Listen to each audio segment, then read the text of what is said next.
I worked so hard for that title. The greatest moment of 16-year-old Clara Adams' young career taken away from her because of a celebration. After winning the 400-meter event at the CIF State Championships with a time of 53.24 seconds, her dream of winning a state title went up in flames after celebrating using a fire extinguisher. When she blew the fire extinguisher, the opponents were gone. That was our moment of celebration. And the CIF officials made that about them. The crowd went crazy. They loved it. The booth, CIF booth went crazy. They loved it.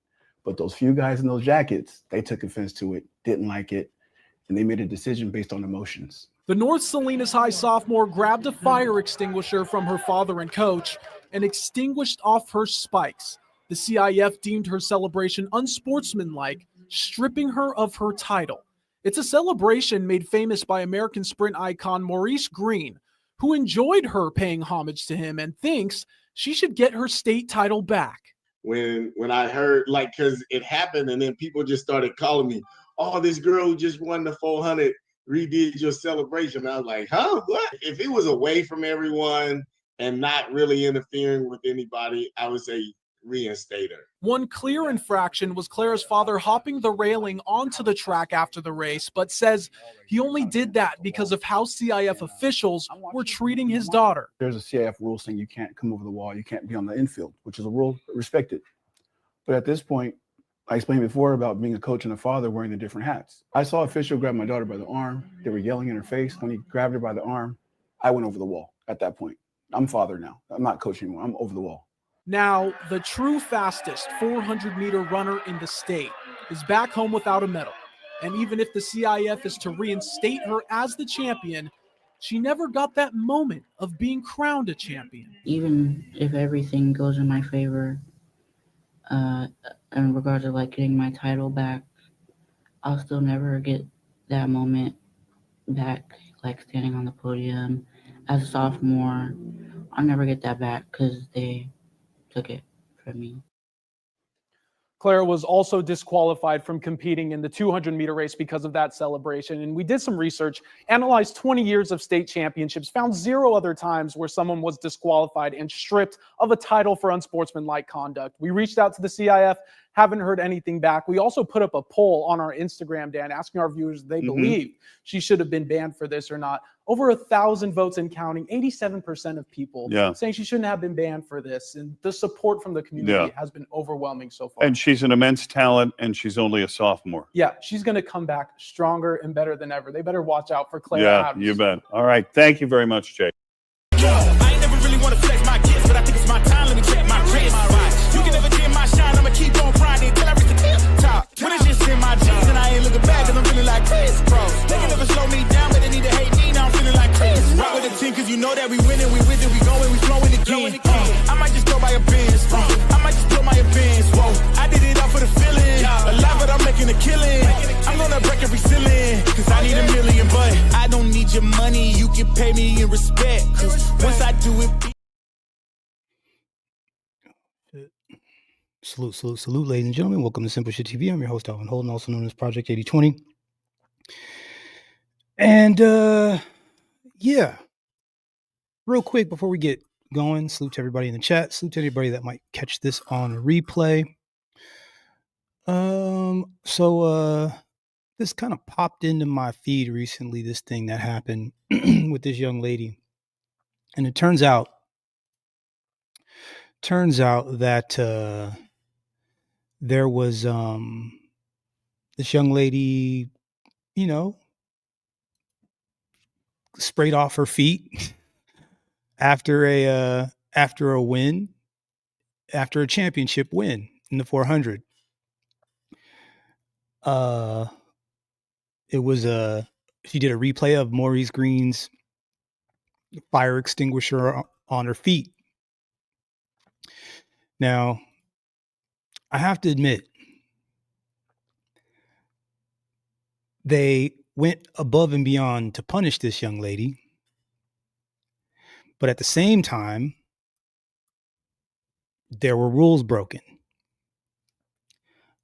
There's been other times where rules were broken and people were not punished. So one could ask, how would you decide when to punish and when not to punish? A lot of times when an organization decides that they want to punish,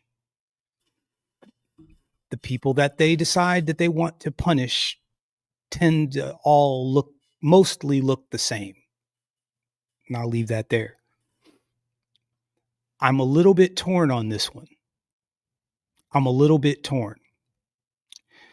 Let's just watch this real quick and then we'll move on. I worked so hard for that title. The greatest moment of 16-year-old Clara Adams' young career taken away from her because of a celebration. After winning the 400-meter event at the CIF State Championships with a time of 53.24 seconds, her dream of winning a state title went up in flames after celebrating using a fire extinguisher. When she blew the fire extinguisher, the opponents were gone. That was our moment of celebration. And the CIF officials made that about them. The crowd went crazy. Here's where I'm starting to, here's the part I'm a little bit, I don't really. So this is her father. And I believe her father was with her coach. Track and field is not like football. And even though maybe you'd want it to be like football, a lot of these sports are cracking down on celebrations. I guess one would ask a question, how do you feel about celebrations? How do you feel about NFL celebrations? Your favorite NBA player dunks on somebody. Should he be able to celebrate afterwards? You got to ask the question, right? Well, man, your favorite player, Judge, hits a home run. You know, he takes his time rounding the bases. Should he be penalized? And then how does one decide who gets penalized and who does not? Now, I like to call balls and strikes. It is what it is. Straight this, straight that for everybody. But somehow, some way, whenever we get these really big time punishments, they look a particular way.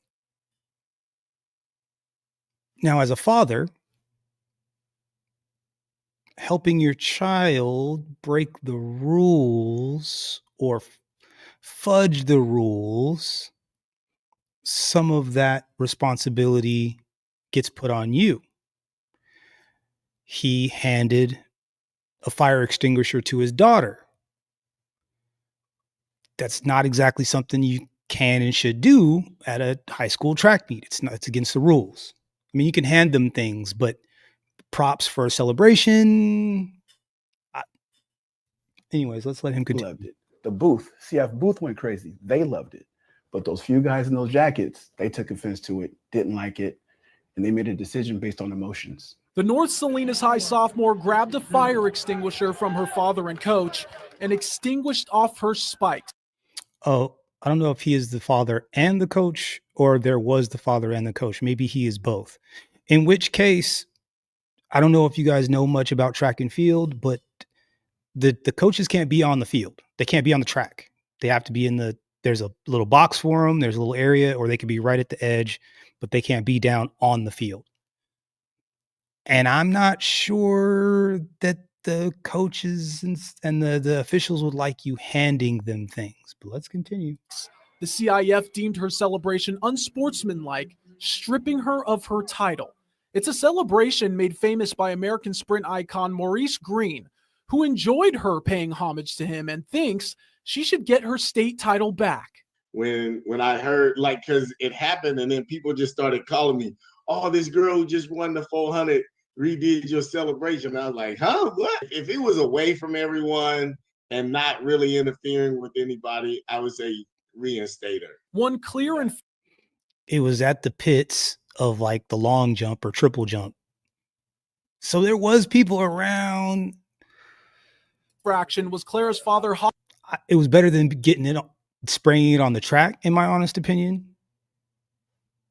But Let's continue. Hopping the railing onto the track after the race, but says he only did that because of how CIF officials were treating his daughter. There's a CIF rule saying you can't come over the wall, you can't be on the infield, which is Yes, there's a rule. This is what I'm saying. There's a rule. the rule respected. Not if you jump over, you're breaking the rule. At this point, I explained before about being a coach and a father wearing the different hats. I saw an official grab my daughter by the arm. They were yelling in her face. When he grabbed her by the arm, I went over the wall at that point. You know what? Oh.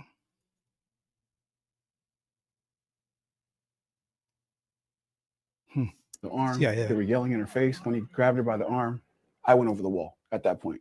I'm father now. I'm not coach anymore. I'm over the wall. Now, Another rule broken. the true fastest 400-meter runner in the state is back home without a medal.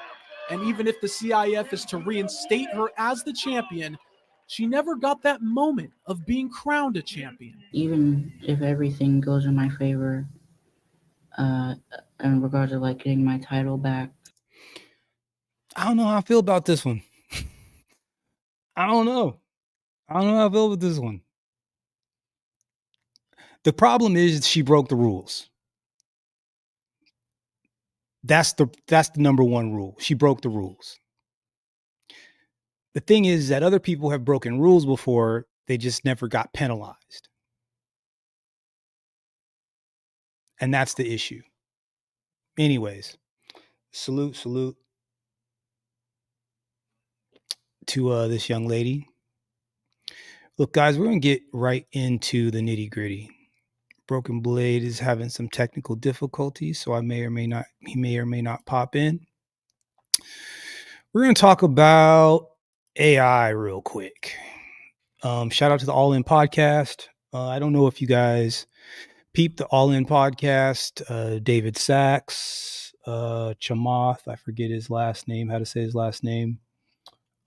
J Cal, something or other. Anyways, everybody is in this death roll with about AI and such.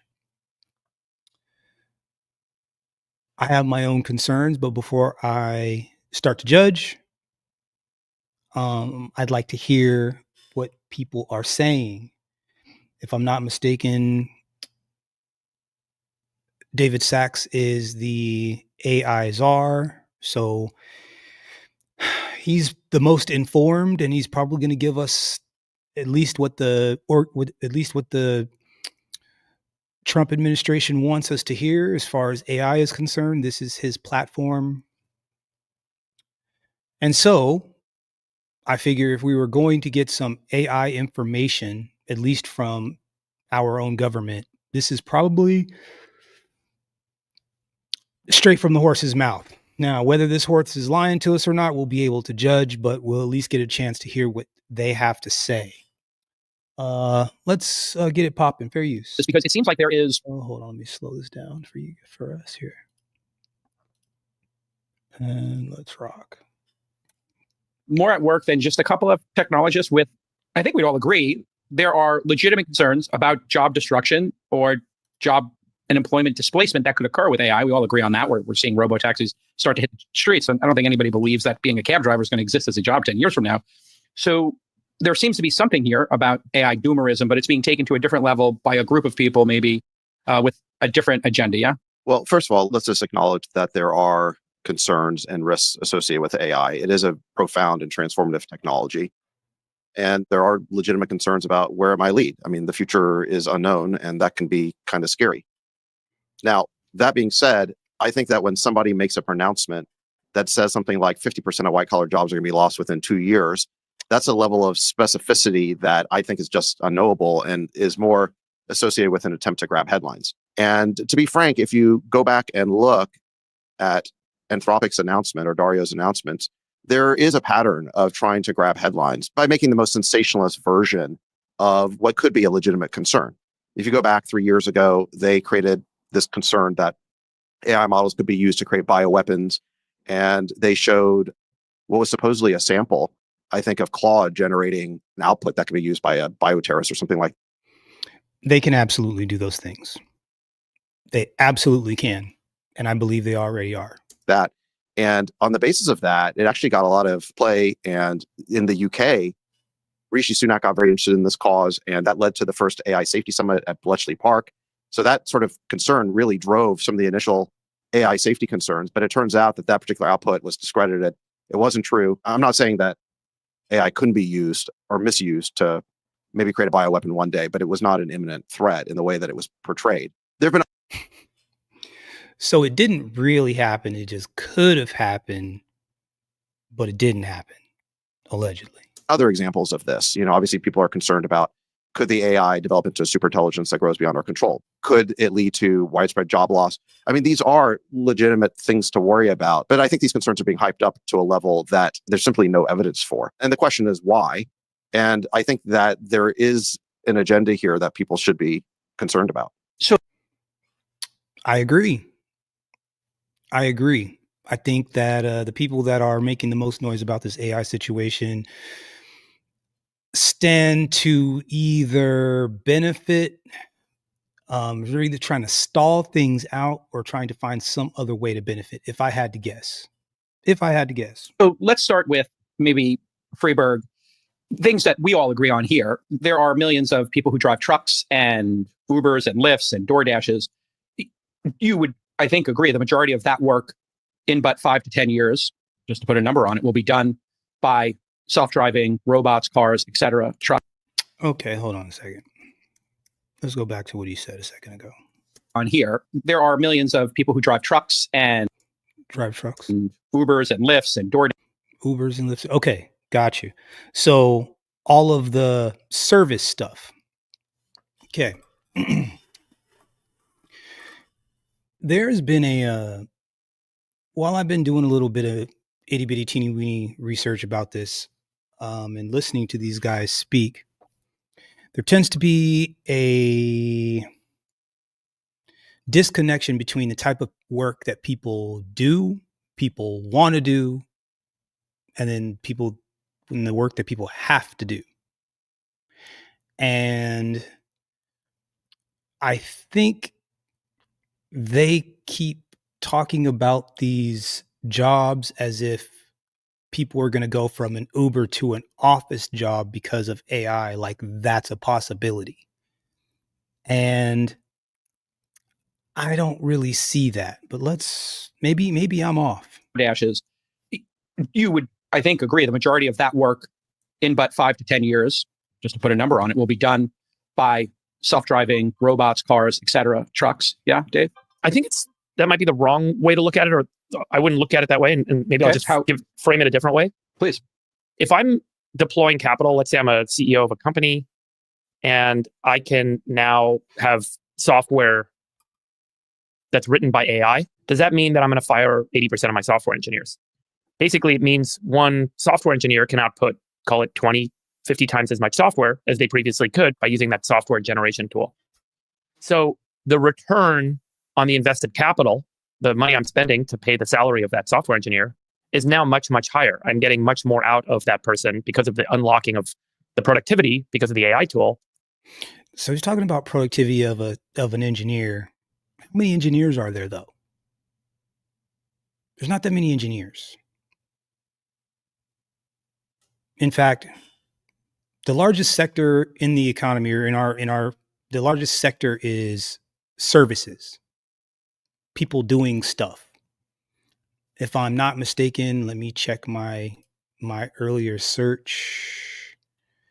Somewhere in the realm of, I'll probably close the window, 13 million or 27 million.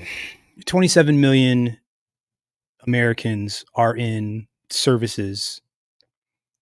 I think there's another 9 in like manufacturing, building stuff. He's referencing private enterprise and sales. Those people might be out of a job. Services, delivery, I don't know. These cars in San Francisco are driving themselves already, though. Let's continue. than I previously could. So when you have a higher ROI on deployed capital, do you deploy more capital or less capital? Suddenly you have this opportunity to make 20 times on your money versus 2 times on your money. If you have a chance to make 20 times on your money, you're going to deploy a lot more capital. And this is the story of technology going back to the first invention of the first technology of the caveman. When we have this ability to create leverage, humans have a tendency to do more and invest more, not less. And I think that's what's about to happen. I'm not sure I think that's true. I don't believe that's true. Now, I've been fortunate enough to get a chance to watch this already, and I think a place where David Sachs ends up being ultimately what I is the thing that overrides what he's saying right now. But let's let him continue to rock, because I think this is a very limited perspective to have. Let's continue. I think we see this across the spectrum. People assumed, oh my gosh, software can now be written with one person. You can create a whole startup. You don't need to have venture capital anymore. In fact, what I think we're going to see is much more venture capital flowing into new tech startups, much more capital being deployed, because the return. That's kind of what I was thinking about. New tech startups. New tech startups. What does that really mean? Right? Like, what are these tech companies actually doing? Right? It's just apps for some sort of a service, whatever that service happens to be. So we've already got our, obviously you got your Googles and your YouTubes and your Yahoos and so on. Those are search engines, and those are areas for you to be able to get into selling you things, and there's going to be ads sold to you on those things and so on and so forth. And then you say, okay, well, what other apps make my life easier? Or what other things do I do? He mentions a lot of delivery food and delivering packages, but what other jobs could you really be talking about realistically? Writers, you're screwed. If you're an artist, I mean, you should probably be at the cutting edge of this thing.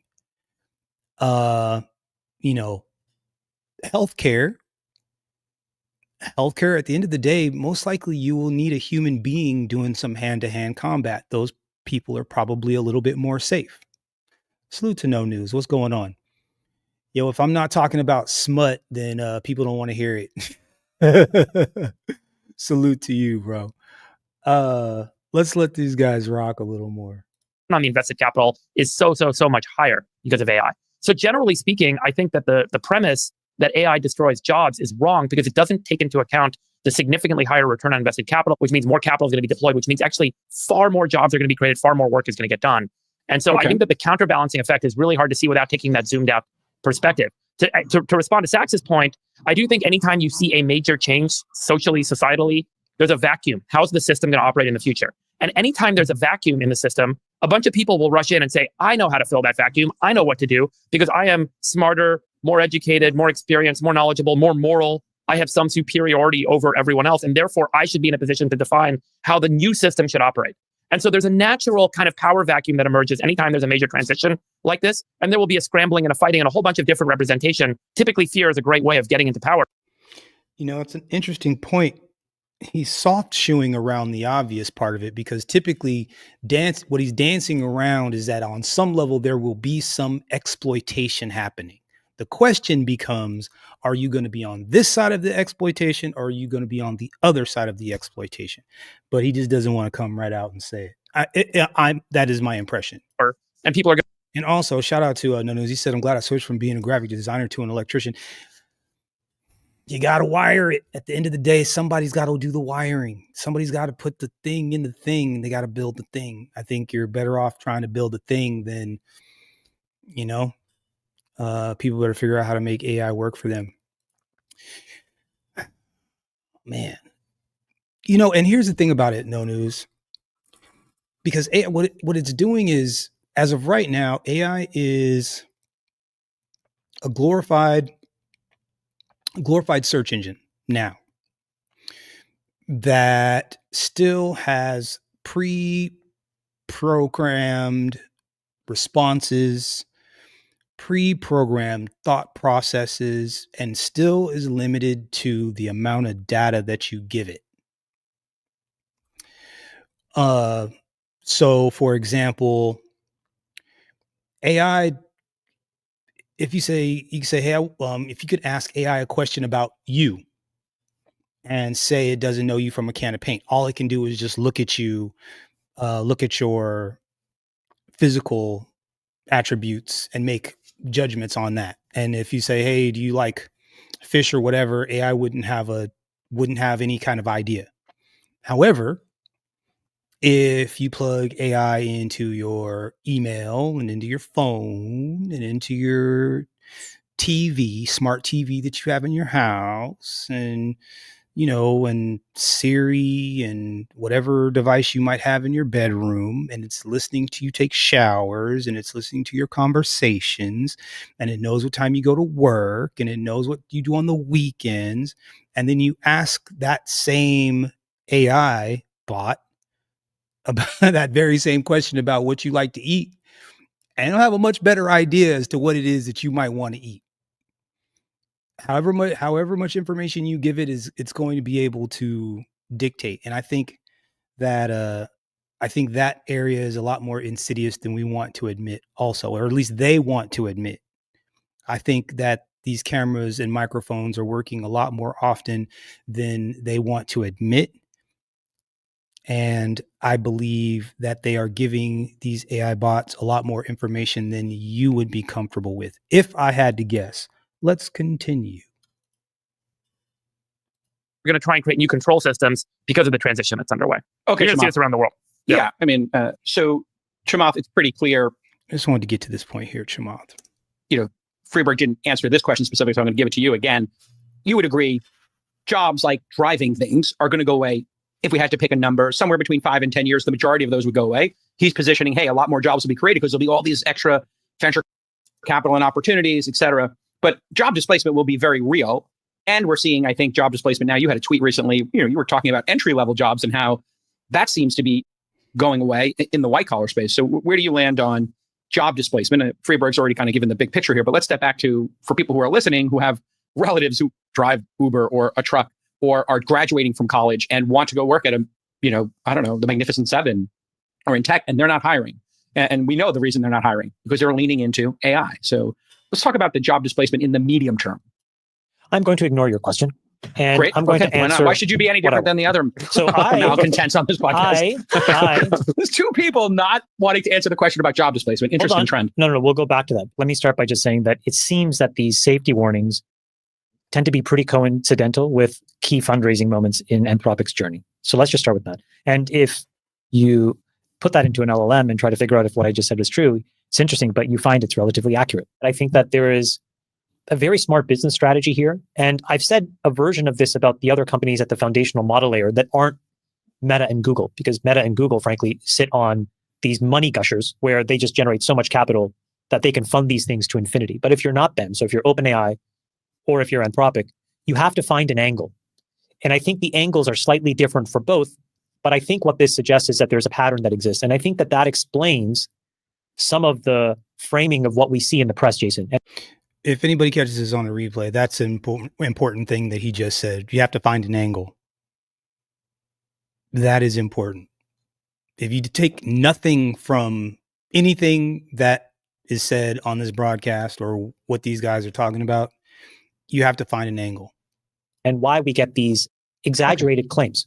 Perfect. So there are people who are doing this for nefarious reasons, is I guess where you're sort of getting at here. It's a way to it's not pump up the nefarious market. At all. It's smart. It's smart. Okay, if you fall for it, it's up to you. Smart or nefarious? It seems like it's got to be one or the other. Interesting. Yeah. Okay. Well, there's also an industrial complex, according to some folks, that are backing this. If you've heard of effective altruism, that was like this movement of a bunch of, I guess they consider themselves intellectual sacks. And they were kind of backing a large swath of organizations that I guess we would call in the industry astroturfing, or what do they call it when you make so many of these organizations that they're not real in politics, and flooding the zone, perhaps? Now, this is important. And the reason why I say it's important is because now that we know how the media works a little bit, and we see how subjects are getting force fed or pushed into our feeds and driving a particular narrative, they kind of tell on themselves. So if you just sit back and watch or zoom out or look at the whole situation from 40,000 feet and you look at who's sending these messages or pumping these narratives into the media, then it'll probably let you know on what side you need to be on. But check this part out. This is important. So if you were to look at this article here, Nick, I think you have the AI existential risk. I'm going to go on ahead and slide myself over here. Let's check this out.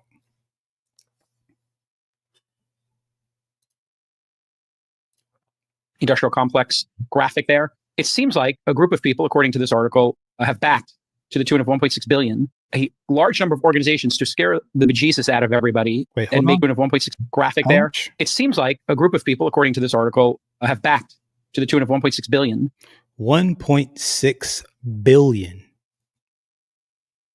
to tell us that AI existential risk industrial complex. So like it lets us, these people want us to know that AI is an existential risk. I'm not agreeing or disagreeing. I'm simply just, all we're doing is getting a little bit of information. That's all. That's it. A large number of organizations to scare the bejesus out of everybody and make YouTube videos, TikToks, and they've made a map of it. There's some key takeaways here from that article where it says here that it's an inflated ecosystem. There's a great deal of redundancy, same names, acronyms, logos. Great deal of redundancy, same names and acronyms, logos with minor changes, extreme talking points, same group of people just with different titles, same funding source, primarily open philanthropy, clearly not grassroots, bottom-up movement, well-orchestrated top-down movement. Interesting. Logos with only minor changes, same extreme talking points, same group of people just with different titles, same funding source. There's a funding source called Open Philanthropy, which was funded by Dustin Moskovitz, who is one of the Facebook billionaires. Shamath, you worked with him, right? I mean, wasn't he like Zuck's roommate at Harvard or something? And one of the first engineers, made a lot of money. Interesting. And that's relevant. That's a relevant fact. So he funded this, he's an EA, and he funded this group called Open Philanthropy, which then has become the feeder for essentially all of these other organizations, which are almost different fronts to basically the same underlying EA ideology. And what's interesting is that the guy who set this up for Dustin, Holden Karnofsky, who is a major effective altruist and was doling out all the money, he's married to Dario's sister. And she's, I guess, associated with EA, and she was one of the co-founders of Anthropic. So these are not coincidences. I mean, the reality is there's a very specific ideological and political agenda here. Now, what is that agenda? It's basically global AI governance, if you will. They want AI to be highly regulated, but not just at the level of the nation state, but let's say internationally, supranationally. To what end? Well, if you just do a quick search on global compute governance, it'll tell you what the key aspects are. So number one, they want regulation of computational resources. This includes access to GPUs. They want AI safety and security regulation. They want international, you call them globalist agreements. And they want ethical and societal considerations or policy built into this. Now, what does that sound like? That sounds a lot to me like what the Biden administration was pursuing. Specifically, we had that Biden executive order on AI, which was 100 pages of burdensome regulation that was designed to promote AI safety, but had all these DEI requirements. So, it led to woke AI. You remember when Google launched Black George Washington and so forth. They had the Biden diffusion rule, which created this global licensing framework to sell GPUs all over the world. So extreme restrictions on proliferation of servers, of computing power. They created what's called the AI Safety Institute. And they, again, fostered these international AI summits. So if you actually look at what the Biden administration was tangibly doing in terms of policy, and you look at what EA's agenda is with respect to global compute governance, they were pushing hard on these fronts. And now, if you look at the level of personnel, there were very, very powerful Biden staffers who now all work at Anthropic. So probably the most powerful Biden staffer on AI over the past 4 years was a lawyer named Tarun Chhabra. I think that's very he now interesting. Works at Anthropic for Dario. Elizabeth Kelly, who was the founding director of the AI Safety Institute in the government, now works at Anthropic. Like I mentioned, Dario's sister is married to Holden Karnofsky, who doles out all the money to these EA organizations. So if you're to do something like create a network map, you would see very quickly that there's three key nodes here. There's the effective altruist movement, of which Sam Bankman-Fried's the most notable member, but which I think Dustin Moskovitz is now the main funder. There's a Biden administration and like the key staffers, and then you've got Anthropic.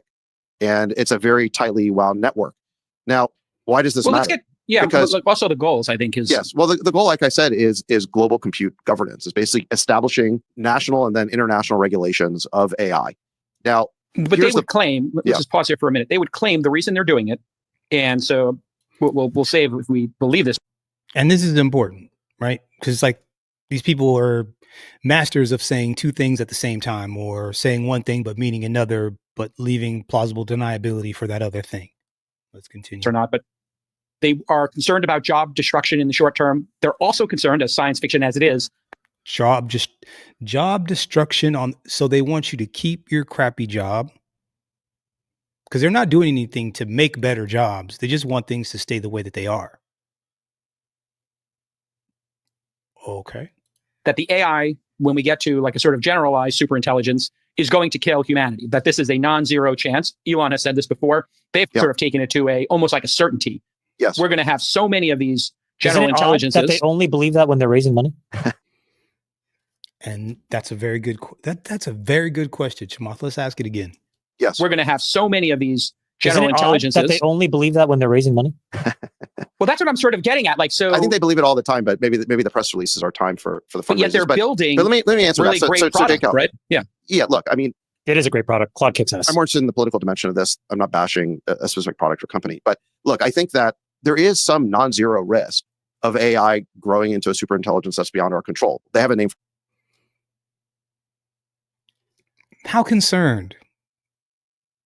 He doesn't seem that concerned, but it would be a concerning thing if AI could, get loose and not make it so that you couldn't turn it off, and it was manipulating the human population without your knowing.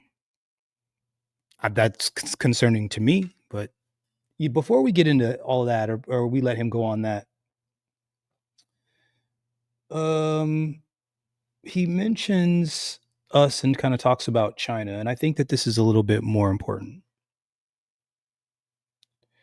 Let's move to here. Let's let him rock. But right now, it's an exceptionally good autocomplete. Yeah, and I just think that again, it's a tried and true tactic of people who want to give immeasurably more power to the government to try and make people afraid, and they stampede people into these policies, right? And it gives them power, exactly. Now, why do I think this is important to talk about? On last week's show, I talked about the trip to the Middle East and how we started doing. This is what I was trying to get to. These AI acceleration partnerships with the Gulf states who have a lot of resources, a lot of money, and they're intensely interested in AI. And the Biden administration was pushing them away. It basically said, you can't have the chips, you can't build data centers. And it was pushing them into the arms of China. The thing that I thought was so bizarre is that the various groups and organizations and former Biden staffers who wrote this policy have been agitating in Washington, and they've been trying to portray themselves as China hawks. And I'm like, wait, this doesn't make any sense, because this policy, again, there's basically two camps in this new Cold War. It's US versus China. You can pull the Gulf states into our orbit, or you can drive them into China's orbit. So this to me just didn't make any sense. And what's happened is that, frankly, you've got this EA ideology that's really motivating things, which is a desire to lock down compute, right? They're afraid of proliferation. They're afraid of diffusion. I think it's a little bit bigger than that, personally. In my honest opinion, I think that the more the more AI gets out and the more information gets out, I think that there's other things out there. There's information or data that people are trying to hide, meaning crimes committed, money stolen, money missing, relationships that people don't want to talk about openly. I think AI is going to make it a lot harder to hide those things.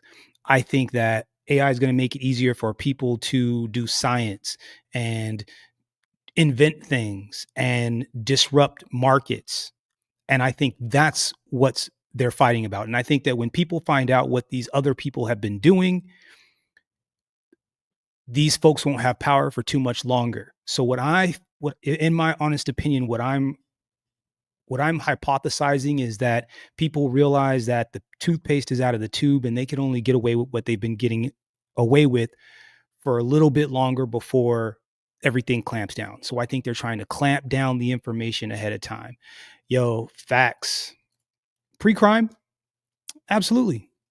They're trying not to say that they're doing it, but they are absolutely starting to implement pre-crime. Your street cameras, the cameras, CCTVs are tracking you. They're following you around. we're like a hop, skip, and a jump away from it. Let's continue. That's really their motivation. And they're trying to rebrand themselves as China hawks because they know that in the Trump administration, that idea is just not going to get much purchase, right? And your position as czar is a level playing field. People compete, and the good guys, the West, should be supported to hit artificial general intelligence as fast as possible. So the bad guys, China, don't get it first. That's a good guy, bad guy. China, bad guy. You guys agree with China being bad guy? I'm not saying anything either way. I'm just curious. I'm just trying to follow along this whole AI thing.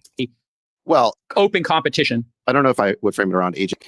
Open competition. And let's just be real. China doesn't play fair. Like, they don't play by the rules. Their government controls everything. There's not even some sort of, it's corrupt, just like America's corrupt. It's just their government that's doing it. Instead of, sometimes it's our government, sometimes it's our CIA, sometimes it's the FBI, sometimes it's just rich people that, got money. GI specifically. But what I would say is that, look, I think our policy should be to win the AI race, because the alternative is that China wins it, and that would be very bad for our economy and our military. How do you win the AI race? You got to out innovate. You got to have innovation. That means we can't have overregulation and red tape. We got to build out the most AI infrastructure, data centers, energy, which includes our partners. And then third, I think it means AI diplomacy, because we want to build out the biggest ecosystem. We know that biggest app store wins, biggest ecosystem wins, right? That means you get to set the rules. You get to set the rules. That's what he's saying. He said, power, we got to get there first, because we get to set the rules. If China gets there first, they get to make the rules. If we get there first, we get to make the rules. Now, you said something interesting here. You said innovation is dead in America. Too many people standing in the way. Too many people standing in the way. That's interesting. Innovation is dead. You think so? I don't know, bro. I have I think we're going through a renaissance, believe it or not. I know this doesn't sound crazy. I know this is going to sound crazy. If you'll allow me 2 seconds. So, physics has been at pretty much a standstill for a very long time. I don't know if you guys know this or not, but if you start doing physics, nuclear physics, it bings on the internet and FBI people come knocking at your door. That kind of science is top secret. You can't even talk about it for real. Physics has very much been stopped and kind of stagnant for a really long time now. So it's kind of held steady. Well, AI has opened a couple of more doors. COVID gave some people that had some, bullshit jobs, opportunities to do stuff they really like to do. You have a lot of self-taught individuals that are popping up. They're challenging the status quo, right? Like, guys, for the most part, we thought that the pyramids were tombs up until about 5 or 6, 7 years ago, when people got in there and were like, this is not a tomb. And I don't know how the hell they even built this thing. People started questioning it, right? Technology got good enough for us to realize what we didn't know. Technology got good enough to where now they bring a laser camera inside the inside the pyramid. They scan the inside and they say, does anybody think it's weird that this floor is dead flat all the way across? There's no chinks, there's no this, there's no that, is dead flat. Does anybody else think it's weird that this granite corner that they cut in here is a perfect 90 degrees and it's polished? I can still see my face in it, and it's 10,000 plus years old. Anybody else think that that's weird? Now that we have the technology, we know what some of this stuff is. We understand how weird it is, or how special it is. And I think now that we're starting to get the tech, and then you add the processing power and slap AI on the top of it, I think maybe we might be in a little bit of the beginning stages of a new renaissance. And I really think that people see the writing on the wall, and they're trying to get as much resources and put as many rules on it as they possibly can to keep control. That's what I think is happening. But he said, we used to be the leaders in innovation. Everybody learned from us. You know what? No news. I would have agreed 110% with you. And then I read about Operation Paperclip. Operation Paperclip. We'll talk about it. Not today, but Operation Paperclip. And the policies under the Biden administration were doing the opposite of all those things. But again, you have to go back to what was driving that. And it was not driven by this China hawk mentality. That is now a convenient rebranding. It was driven by this EA ideology, this doomerism. And so this is what I'm talking about, is I want to expose it because I think a lot of people on the Republican side don't realize where the ideology is really coming from and who's funding it. They're obviously Trump haters, and they need to be lumered, quite frankly. They need to be lumered. He did a funny. Look, watch. They're obviously Trump haters, and they need to be lumered, quite frankly. And he said, "Yeah, I forgot about Operation Paperclip." No, well, here's the thing. It's right about that. That was a time when we developed the big thing that goes boom, and we went over there and got all those German. There's a German scientists, and we brought them over and threw them in the United States and mixed them up with everybody else. And those people are still up in here. So you weren't wrong when you said that we used to innovate. It just wasn't just us, is what I was getting at. You weren't wrong. I'm just saying we were innovating in a different kind of way. That was nefarious. If you were to use the word nefarious, that would be a time where you would use the word nefarious. So that's the whole thing with China. And then this guy Freeberg's an idiot. I mean, I'm sorry, that's mean. That's not a nice thing to say. I don't really like him very much. And I want to talk about a couple of points that he's making here. This guy. Availability of products, cost of goods, access to things. So the counterbalancing force, JCal, is deflationary, which is, let's assume that the cost of everything comes down by half. That's a huge relief on people's need to work 60 hours a week. Suddenly you only need to work 30 hours a week. Okay, this guy's logic is trash. Hold on, let's go back again. Let's go back. Because I think this person's idea of how the world works or how the United States work is very flawed. Very, very, very flawed. Let's get the question in and let him go. Because this is we can move off of this after this, but this to me demonstrates how disconnected from reality these guys can be sometimes. Driving to be done. So is this time different in terms of the velocity of the change and the job displacement in your mind, Freeberg? The velocity is greater, but the benefit will be faster. So the benefit of the Industrial Revolution, which ultimately drove lower priced products and broader availability of products through manufacturing. Okay. So Industrial Revolution benefit was to get products to us. So to sell us stuff and to sell us stuff cheaper. That's how I'm understanding this. Hey, look, if I'm off, tell me. In your mind, Freeberg. The velocity is greater, but the benefit will be faster. So the benefit of the Industrial Revolution, which ultimately drove lower priced products and broader availability of products through manufacturing, was one of the key outputs of that revolution, meaning that we created a consumer market that largely didn't exist prior. Remember, prior to the Industrial Revolution, if you wanted to buy a table or some clothes, they were handmade, they were kind of artisanal. Suddenly, the Industrial Revolution unlocked the ability to mass produce things in factories. Are we collectively agreeing that mass producing stuff is better? Can I ask that question? Should things be made by hand? I don't know. We're sitting here on cameras talking on microphones. We've got technology. So, what's happened has happened, but do we think that made things better or worse for us? Just something to think about. And that dropped the cost and the availability and the abundance of things that everyone wanted to have access to, but they otherwise wouldn't have been able to afford. So suddenly everyone could go and buy blankets and clothes and canned food and all of these incredible things that started to come out of this Industrial Revolution that happened at the time. And I think that folks are underestimating and under-realizing the benefits at this stage of what's going to come out of the AI revolution and how it's ultimately going to benefit people's availability of products, cost of goods, access to things. Okay. Now, here's my thing. Here's my issue with this. Industrial Revolution, manufacturing things, you're making things. And since you're mass producing things, then things can get produced and the cost of them comes down. And I can make money by making those things so I can afford those physical things that I'm making, those physical things. But we're coming into a place now where people aren't making anything anymore and it's digital.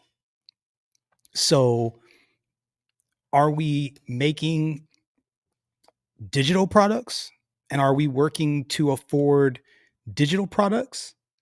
And are we going to make more money by creating and consuming digital products? And we're just going to and keep the cost or the value of it high enough and still get paid high enough, right? Because what ended up happening to the Industrial Revolution, right? We exported all the jobs. So we exported all the jobs because the labor was cheaper somewhere else. Okay, so now we don't make stuff anymore. Now the stuff that we make is digital. Like we sit here, like right now, like what I'm doing right now, I am digitally sharecropping right now. Like right now, I'm digitally sharecropping. Google is taking or YouTube is taking their 30%. I'm keeping you guys' attention. I'm sucking up megabytes and terabytes just for your learning or entertainment enjoyment. That's what we're doing right now.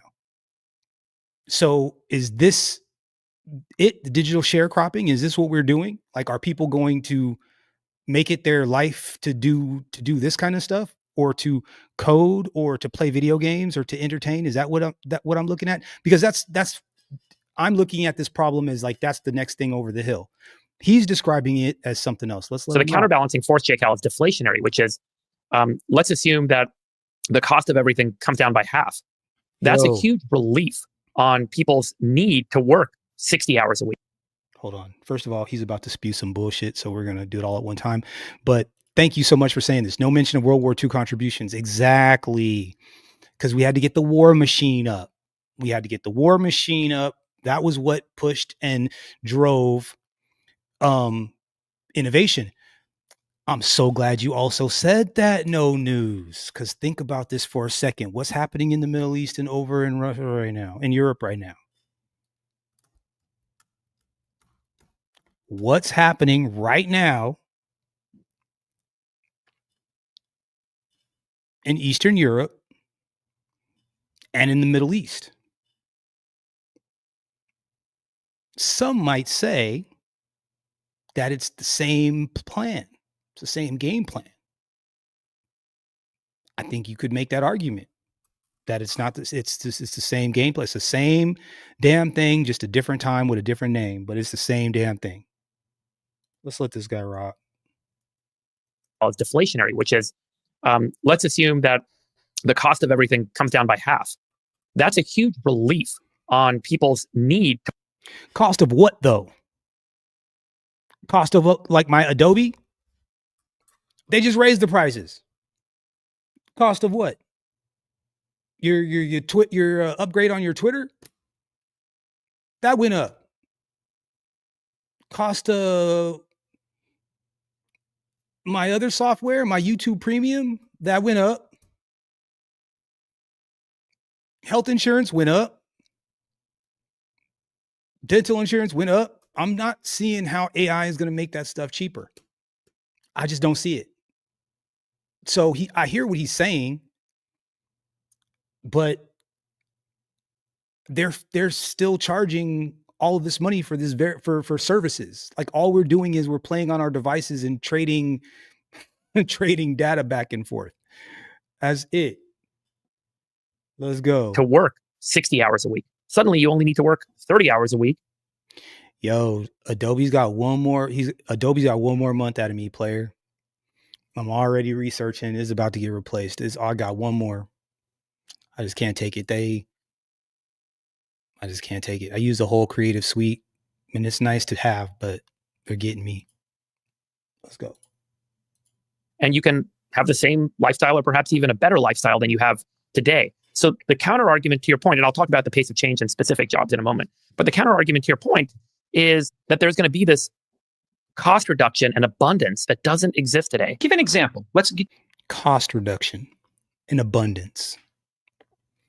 Give an example. Give like some examples that we could see. Automation in food prep. So we're seeing a lot of restaurants install robotic systems to make food. And that's better. So robots making our food is going to make the food cheaper is what he's trying to say. All right, please make the case. I don't know if I agree, but I'm willing to listen. Let's hear. Make the case. And people are like, oh, job loss, job loss. But let me just give job loss. you the counter side. The counter side is that the cost of your food drops in half. So suddenly, is that a realistic statement? Is that a fair statement? That your food is going to get cut in half, like your food costs. When has our food costs ever been cut in half? Just think about it for a second. When has your Big Mac been half price? 20-piece chicken nugget. When was it half price? When did you go into McDonald's and you expect to pay $8 and they say, here's your 20-piece nugget for $4? When has that ever happened? Large fry, you expect to pay $5 and they say, no, it's only $2.50. Here's your change. When has that ever happened? Please tell me. When has that ever happened? So this dude just sits here. This is the part that agitated me. This guy just sits here and he says that and nobody pushes back. But I'm looking at him and I'm like, when has food ever been, oh, your food is going to get half as cheap, half as expensive? When? Like when? When has that ever happened? That has never happened. That will never happen.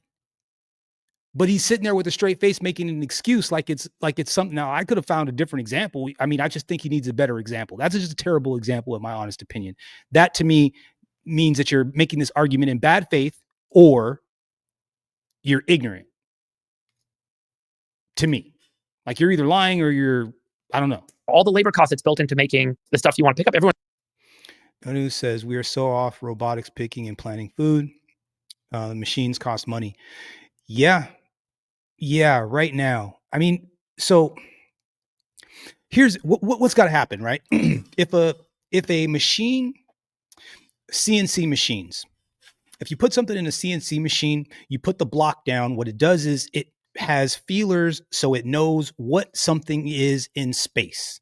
And you let it know what that thing is. And once it knows where that piece of aluminum or whatever it's cutting, once it knows where that is in space, then it runs a preset plan and it does whatever it's supposed to do. And you can preset what tools you want to put in that CNC machine and what angles and whatever, and the machine can do it. But it needs for you to make sure that you put that block of metal in that place, you lock it down so it can't move, and then you inform the machine where that block is. It doesn't have any cameras to know. The next step is that now these machines will have cameras and they'll be able to look and know exactly where something is. This is where AI comes in. Now you can take a picture of something. It recognizes whatever you take a picture of, and then the information goes from there. Well, now, if the machine can recognize things digitally, the next step is recognizing things in space. Once it can recognize things in space, and then the next step from that is it being able to manipulate that thing. Once it can recognize something in space and then it has the ability to manipulate it, that's when we're fucked. That's when we're fucked. Because right now the machine it takes everything. It can't just go and pick up apple off because it can't recognize what the apple is. It can't recognize the apple from the leaf, from the branch. But the second that machine can go down a row and look up into a tree, a camera can look up into a tree and it can recognize that is a ripe apple. And then it has an arm that can pop up and grab that apple. That's when we're fucked. That's the moment when we're screwed. No News said 35-cent cheeseburgers and 29-cent hamburgers at McDonald's in the 90s was the only time. Yeah, we ain't going to see that again. We're never going to see that again. And I'd be anxious to know if the buns and the meat stayed the same size throughout that. But you could be right. That might be the only time. That might be the only time. Let's let this guy rock. Everyone's freaking out right now about inflation. Oh my God, it's $8 for a cup of coffee. It's $8 for a latte. This is crazy, crazy, crazy. What if that dropped down to $2?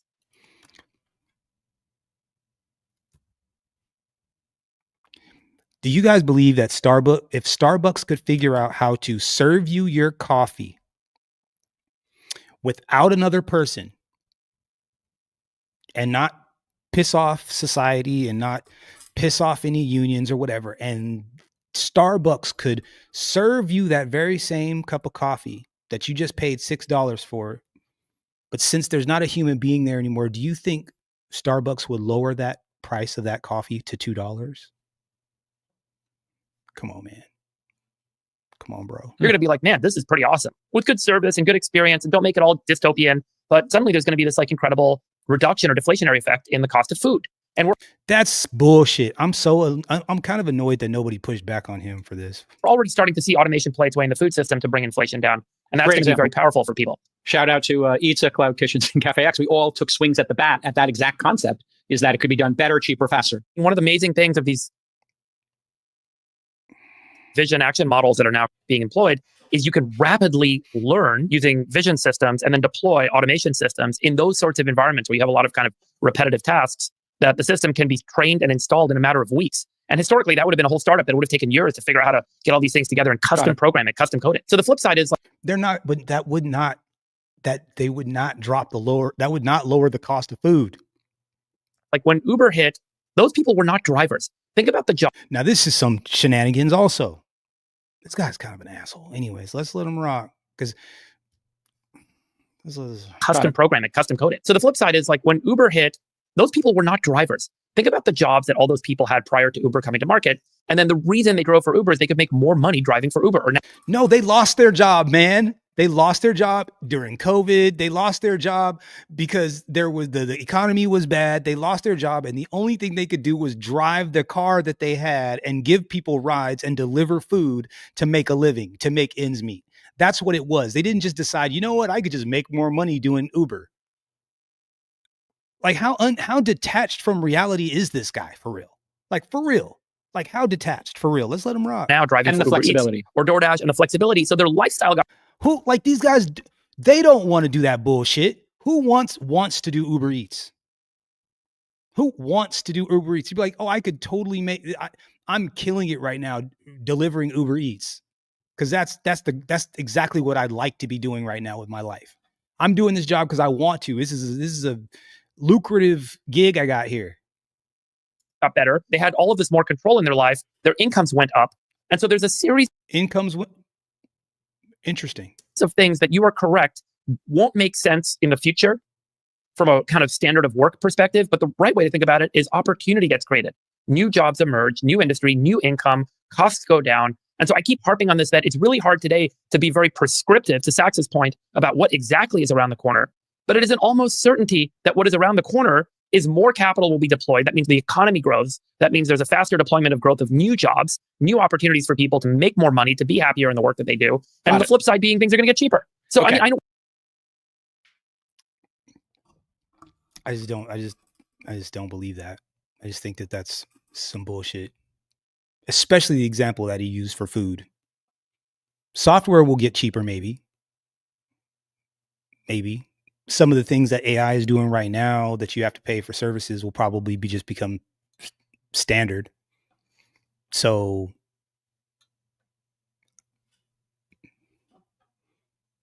we're waxing philosophical here, but I think it's really key because you can focus on the one side of the coin and miss the whole other. And that's what a lot of journalists and commentators and fear mongers do, is they miss that other side. Got it. And again, I'm not fear mongering. I'm just saying that the examples that you used are stupid. Like the examples that he used are not realistic. So if that's the example that we're going by, then the doom and gloom people were absolutely correct. You need a better reason, a better excuse as to how this is going to work for the positive and not the negative, because we don't produce anything. And basically what's happening is they're farming our data.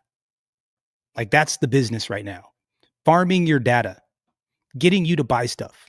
and farming your data. That's what the business is. Not making food, not healthcare, not driving trucks. It's keeping you in front of your device. Well said, Freeberg. Well said. I think I've heard Satya turn this question around about job loss, saying, well, do you believe that? And I'm not saying there will be. I'm just saying that, once again, the example that he used is terrible. Like, food's not going to get cheaper. GDP is going to grow by 10% a year. Because what are we talking about here? In order to have the kind of disruption that you're talking about, where, I don't know, 10 to 20% of knowledge workers end up losing their jobs, AI is going to have to be such a profound force that it's going to have to create GDP growth like we've never seen before. That's right. So it's easier for people to say, oh, well, 20% of people are going to lose their jobs. But wait, we're talking about a world where the economy is growing 10% every year. Like, do you actually believe that's more income? happen? That's more income for everyone. That's new jobs being created. Is it though? Is it though? And what jobs are we talking about? Like, you're either taking care of somebody, you're making something, transporting something, right? So you've got healthcare, so you're either helping people, so services, transportation, you're taking stuff somewhere, manufacturing, you're building something, sales could be rough.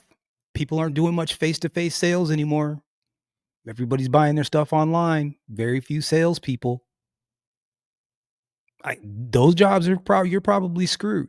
An inevitability. We've seen this in every revolution. Prior to the Industrial Revolution, 60% of Americans worked in agriculture. And when the tractor came around and factories came around, those folks got to get out of doing manual labor in the fields where they were. Those folks got to get out of manual labor. Woo, hold on.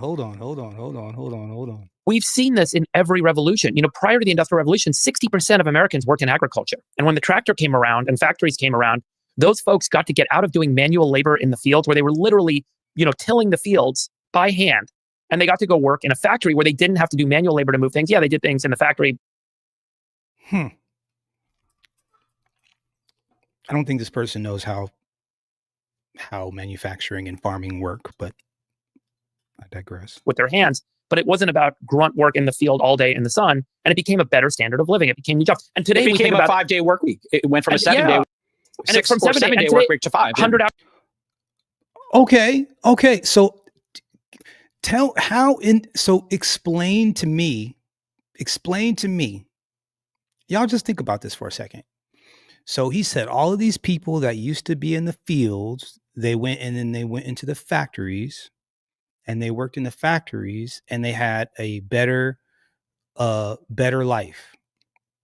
And they made more money because they were able to, instead of being out in the fields, they were in the factories doing it. And instead of a 7-day work week, they had a 5-day work week. And that also made their life better.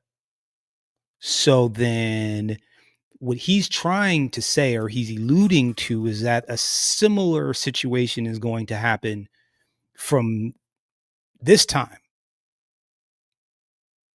That we're going to go from a 5-day work week to a 4-day work week, and we're going to make just as much money, and we're going to be able to spend some time, and everything's going to be happy-go-lucky. Interesting. Hours a week to 45, 50 hours a week. And now I think the next phase is we're going to end up in less than 30 hours a week, with people making more money and having more abundance for every dollar that they earn with respect to what they can purchase and the lives they can live. That means more time with. That's an absolute fact, no news. But this fools on some. Your family, more time with your friends, more time to explore interesting opportunities. So, we've been through this conversation a number of times. I know. I think he's making this argument in bad faith. All these tech guys literally spend their entire careers trying to figure out how to keep you right here. That's it. You're just making a bad faith. You're making a bad faith argument. Like, the purpose of him and his buddies, all of them, and I like them, but all of them, the number one focus of their jobs has been trying to keep us attached to these phones. And he's trying to make this excuse like, oh, your life is going to be better, and you're going to have friends, and you're going to have a 3-day work week and whatever. Disingenuous at best. But whatever, let's go. Almost there. No, I'm not. No, it's being important too to bring it up, prescriptive, I but think, and, yeah. and really unpack it because Yeah, the fear is peaking now, Sachs. People are using this moment in time to scare people that, hey, the jobs are going to. Oh, because y'all keep lying. We can't believe you. If you're clearly lying, it's like, what are you hiding? You're hiding something. I can tell you're hiding something because you're not telling me the truth.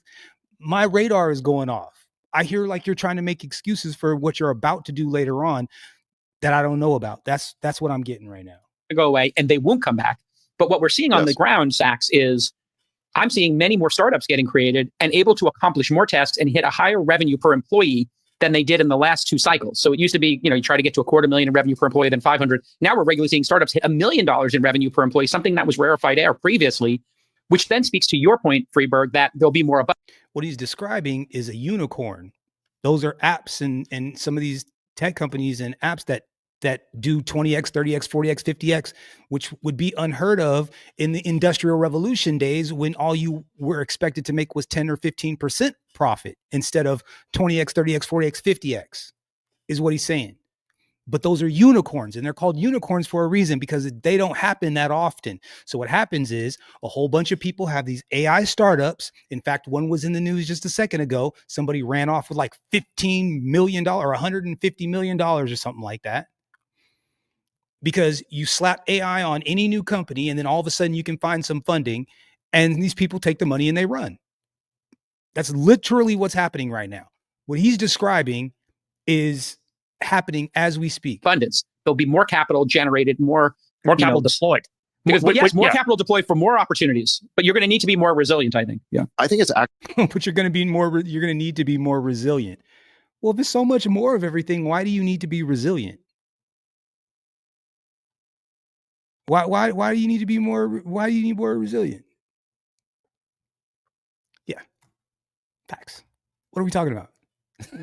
What are we talking about?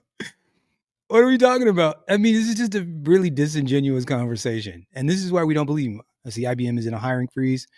When people leave jobs, they're going to replace them with it. Absolutely, without a doubt. Let's continue. Actually very hard to completely eliminate a human job. The ones that you cited, and Jake, you keep citing the same ones because I actually don't think there's that many that fit in this category. The drivers and maybe level 1 customer support, because those jobs are so monolithic. But when you think about even like what a salesperson does, right? It's like, yes, they spend a lot of time with prospects, but they also spend time negotiating contracts, and they spend time doing post-sale implementation and follow-up, and they spend time learning the product and giving feedback. I mean, it's a multifaceted job, and you can use AI to automate pieces of it, but to eliminate the whole job is actually very hard. And so I just think this idea that, boom, 20% of the workforce is going to be unemployed in 2 years, I just don't think that it's going to work that way. But look, if there is widespread job disruption, then obviously the government's going to have to react, and we're going to be in a very different societal order. But my point is, you want the government to start reacting now before this actually happens? We don't need to be precogs and predict it. Yeah. It's a total power grab. It's a total power grab to give the government and these organizations more power before the risk is even manifested. And let me say this as well, with respect to all these regulations. Here's a question, and this is for anybody that might catch this again on a replay. This is interesting. Do you wait until it breaks, or do you preemptively prepare so that it doesn't break? That is the question. All right. Well, let's do this. 49. Let's just move right along until the conclusion of this thing, and then we can move on to the smut, because that's what everybody really wants to talk about, the smut. Let's go. Let's close this out. Benefits to everyone in a way that perhaps should be calming down the conflict and the tension. You've got to admit that there is a potential dual use here. There's no question that the armies of the future are going to be drones and robots, and they're going to be AI powered. Yeah. And as long as that's the case, these countries are going to compete vigorously to have the best AI, and they're going to want. So he's trying not to talk about the weaponization of these things and the weaponization of AI, but that's a reality, because that's where the international stuff gets sticky. Their leaders or national champions or startups and so forth to win the race. What's the worst case, Sachs, if China wins the AI race? What is the worst case scenario? Ask what it means first. Ask Sachs what it means. That's literally what I'm asking. Like, what would that scenario be? Would they invade America and they die? And then he said, they keep limiting job growth, folks will have to live in compounds. Every movie that we've ever seen about the future. That's what happens, right? Like, what's the Elysium, where it was like they got like you have to get off the planet, and then there's Out of Time, where you got to go through a bunch of different like gated like areas, and you have to like be able to have enough time to get to where the major city is. What's the one with the girl and the Mockingjay or whatever? The you know what I'm talking about. You know, they got the city where all the people are all perceived like that. That's exactly what has to happen. Rich people will have to tuck themselves away because broke people are not knowing that you have more. They're going to want to take what you have. It always ends this way. It always ends this way. I mean, I imagine it seems like it. I mean, I don't see it happening any other way. What group of people are going to allow a small percentage to keep and have and live in luxury while they struggle? That shit don't last. That don't last. That don't last. Broke people will burn that mess down before and make you start all over again before they allow that to happen. It's only a matter of time. Dominate us forever. And what does it mean to lead? Yeah. What does it mean to win? Yeah. To me, it would mean that they achieve a decisive advantage in AI such that we can't leapfrog them back. And an example of this might be something like 5G, where Huawei somehow leapfrogged us, got to 5G first and disseminated it through the world. They weren't concerned about. Now, what he won't say is that Huawei also built a back door into all these chips so that China can spy on you whenever they want. Hunger Games. Thank you, No News. I knew. I forgot. But yep. Let's see. Judge Dredd. That's exactly what I was thinking, bro. That's always how it happens. Because what happened to that dude from the health insurance company just a couple months ago? Right? Millionaire. At his millionaire meeting with all his millionaire executives, got his head popped off. How much of that you think is going to happen before people realize that they're going to have to walk around with armed security forever? We're already there. What? Zuckerberg's got allegedly he's got this a bunker in Hawaii. Oprah's got a bunker in Hawaii. Bunkers in Colorado, bunkers in Utah, bunkers in Texas, bunkers in Alaska. It's crazy. Diffusion. They were interested in promulgating their technology throughout the world. If the Chinese win AI, they will sell more products and services around the globe than the US. This is where we have to change our. No, they'll be spying on you more than everybody else. They'll be spying on you. China will be spying first. Yes. Yes, if they beat you with AI, China is going to be spying first, which is exactly what they did with the chips. They got us to the 5G and they cheat and they steal and they spy. That's what's going to happen. That's why they're racing. It's cold that they don't even say that, but that's what it's going to be. You know, AI is going to have us like iRobot, man, I know. And everybody's going to be sleepwalking right on into that situation, pretending like fat, meaty, and greasy. I think it's a terrible idea. And while everybody's zigging, I think I'm going to zag. Let's let him finish this. Our mindset towards diffusion. I would define winning as the whole world consolidates around the American tech stack. They use American hardware in data centers that, again, are fundamentally powered by American technology. So we spy. We win so that we can spy, not so that they can spy. We win so that we can spy and not them. That's what he's trying to say. And just look at market share. Okay. If we have like 80 to 90% market share, that's winning. If they have 80% market share, then we're in big trouble. So it's very simple. Yes, that means they need to stay broken in the fields, making stuff, making our cheap goods. And then we can sit inside with air conditioning and we can be on our phones doing our thing. And then we can make all the money. And then we make sure that we can spy on our own people, spy on them, and then keep them working. That's what we're trying to do. Yes. But if the market grows up by 10x, it doesn't matter because the world will have, every individual in every country will now have more. They will have a more prosperous life. And as a result, it's not necessarily the framing about if we don't get there. They'll have a more prosperous life. That's the exact same excuse they always use about slavery. It's like, you guys like learned skills and stuff, right? You know, we clothed you, we fed you, right? It's better, right? Right? I mean, it's better. Like, you don't have to go have your own house and your own yard and your own family and stuff. You don't have to worry about any of that stuff. I got that. All you got to do is go pick that cotton. You're better off, right? Right? Like your standard of living is better, right? Like you're not living off out in the woods in a shack. You can live right here on the property in a shack. That's better, right? Right? Like, you know, you don't have to go out there and catch those raccoons. You can have the chitlins that I have right here. You can eat the bullshit that I give you right here, because that's better, right? That's better. Yeah, it's better. First, we are necessarily going to lose. I get that there's an edge case of conflict or what have you, but I do think that there's a net benefit where the whole world suddenly is in this more prosperous state. And this is a classic example of a dual use technology where there are both economic benefits and there are military benefits. Yes. GPS would come to mind in this example, right? Like my summary point is just that it's GPS, so you can target those targets on the ground from space. Dual use, right? So you don't have to use maps.com anymore.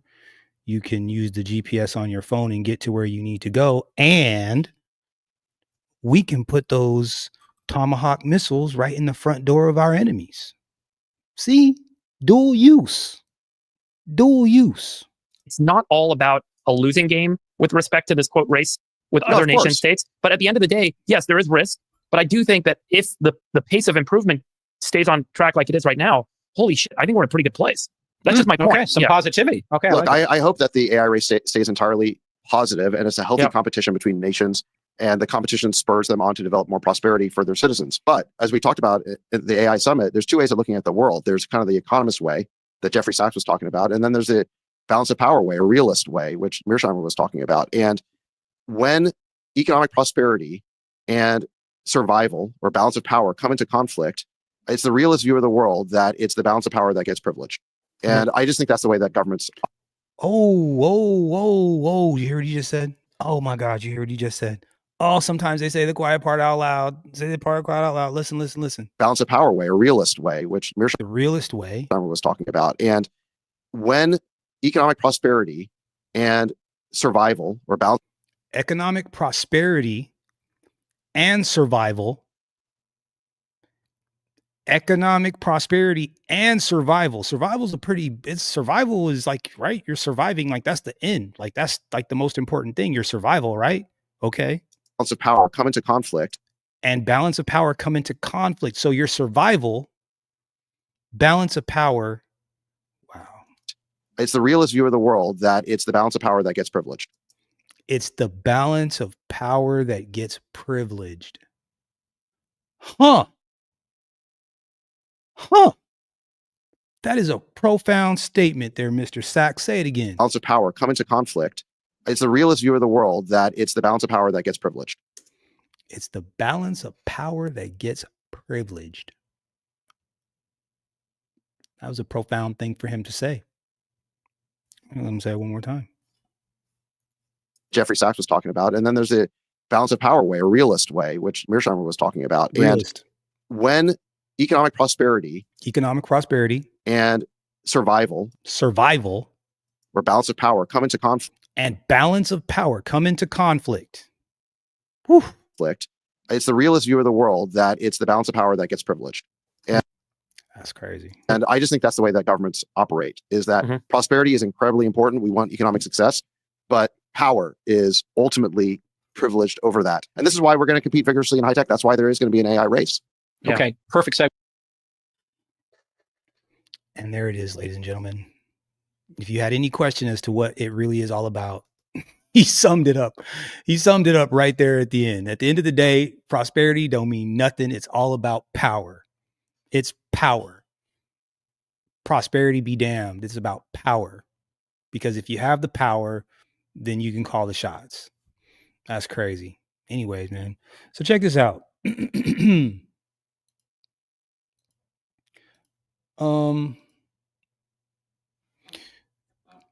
Diddy. I don't really like this whole this thing that they're doing to him. I'm not really into it. Not really into it, but and I heard some really crazy things about this guy. This guy right here. This guy is this guy's he calls himself the Punisher. And he is a male stripper slash nookie worker. So he gets paid to do the thing. You know what I'm saying? And he sat down with he had an interview with Cameron. And you know, he actually made, as crazy as this might sound, this is gonna sound crazy. As crazy as this might sound,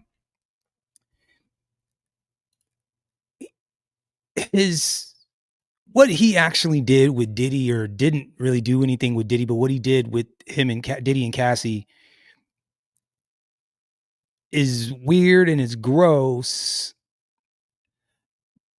but it wasn't as bad as I thought it was going to be. To me, I mean, he actually never touched Diddy. Diddy never touched him. Which again, I'm not making an excuse. I'm just saying that, you know what I'm saying? Like, they weren't butt buddies is what I'm saying. I mean, I guess, I don't know. Maybe.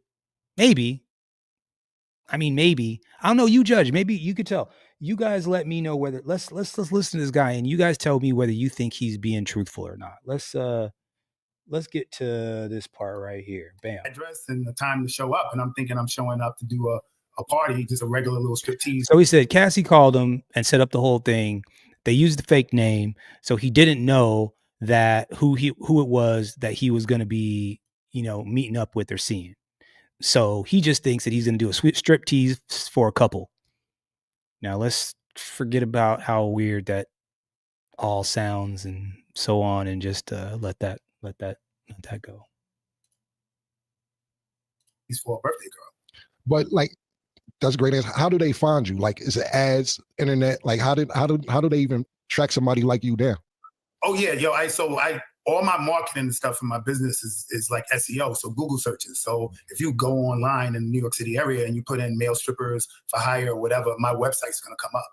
So they just clicked on the website and called the number, and I just happened to pick up the phone. It wasn't. I don't think they were looking for me specifically. Right. I just picked up the phone. Got you. Where did these? Well, let's say the first time. Where did this? I mean, are you happy about your situation, or are you not happy? Right? Are you mad that you picked up the phone that day, or would you like, I would have liked to make the money? I don't know. Where do these events usually happen at? Puff's house, Cassie's house, hotel. Like, where did these events happen at? I was all super high-end hotels. Gotcha. So I remember it was the Trump Tower, Essex House, the London Hotel, the Gramercy Hotel. It was another hotel, Central Park West. I don't know. I don't remember the name, but they were all along the lines of super high-end, super suites. One of the suites, man, in the London Hotel. It was so crazy when I got out of it. I Googled it, and the joint was like $30K a night, yo.